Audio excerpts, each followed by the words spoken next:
Hey, what's going on YouTube? My name is Matt, and today's video will be the history of Mr. Torgue. So that's right, we're going to get to know the man behind the muscles just a little bit better. That sentence had too many syllables! Apologize! Mr. Torgue is most well known for his founding of the Torgue weapon manufacturer, his love of explosions, and his ability to respect women. It is important to note that Mr. Flexington wasn't always the badass that we know him as today.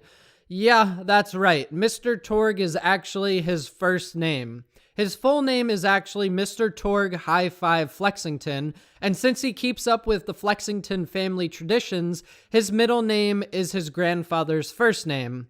Yes, his grandfather's first name is High Five. So moving on from there, Mr. Torgue had a rough upbringing. He is originally from the planet Hephaestus, but he was raised by his grandmother on Pandora after his parents were killed in an iridium mine explosion. It's important to note that his father was also a terrible alcoholic, and we know this as Mr. Torgue references how it destroyed his family prior to their deaths in his DLC during Borderlands 2.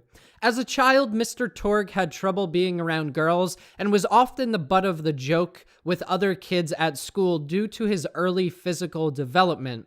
As a boy, Mr. Torgue grew facial hair and huge pecs before any of the other kids, and he was relentlessly teased for being different.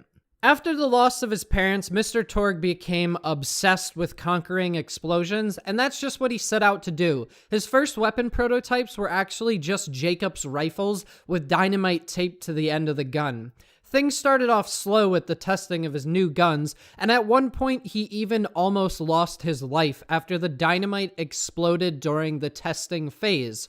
Eventually, he nailed down the prototypes and began selling his weapons to everyone he could, including the bandits on Pandora. We know this because Marcus took exception to Torgue's actions in Borderlands 1 because they weren't getting their weapons from his supply machines, and we go on a mission to destroy the bandits' weapon cache. Originally, the weapons Torgue was manufacturing focused on all types of weapons, but in the later years of the company, Torgue decided to focus strictly on assault rifles, rocket launchers, and pistols featuring explosive damage. Some of Torgue's most famous weapons are the Cobra sniper rifle from Borderlands 1, the double-penetrating unkempt Herald from Borderlands 2, and the sword Splosion from Borderlands 2. Mr. Torgue is a very passionate individual and is clearly very wealthy after his endeavors with weapons sales. He was able to fund the entire campaign of Carnage out of his own pocket. He is the proud owner of a space truck that is capable of deep orbit,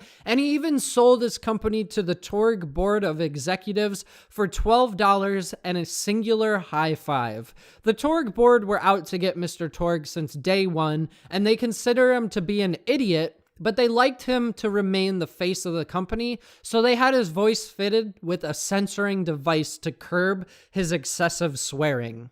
Even though Mr. Torgue comes off as a confident loudmouth, his grandmother informs us, the Vault Hunter, of Torgue's love of bunkers and badasses, all things sci-fi and fantasy, and he even considers the Vault Hunters his only true friends. He defends his love of all things considered nerdy against Lilith, who was extremely condescending to Mr. Torgue because of her own insecurities from her childhood. Both were bullied significantly in their youth, and eventually Lilith lets up on Mr. Torgue after understanding his stance and where he's coming from. We also know that Mr. Torgue is 43 years old during the events of the Campaign of Carnage, which you can see revealed in his interview with Tiny Tina. It's also important to note that Mr. Torgue is bisexual, which was confirmed during the Assault on Dragon Keep DLC and later confirmed by Gearbox themselves. At the end of the day, Mr. Torgue's just a sweetheart that wants to play some bunkers and badasses with his friends, make some explosions, and do some guitar solos. But let's not forget the fact that a grown-ass man still doesn't know how to use innuendos. Big deal! I can use innuendo too! Tonight's fight is between Flyboy and the Vault Hunter! Blowjobs! Good try, man. You'll get there eventually. If you guys like this sort of video, I'm considering making it a series, so if you do like this, be sure to subscribe, like, let me know what you thought, and I'll see you in the next video. Later.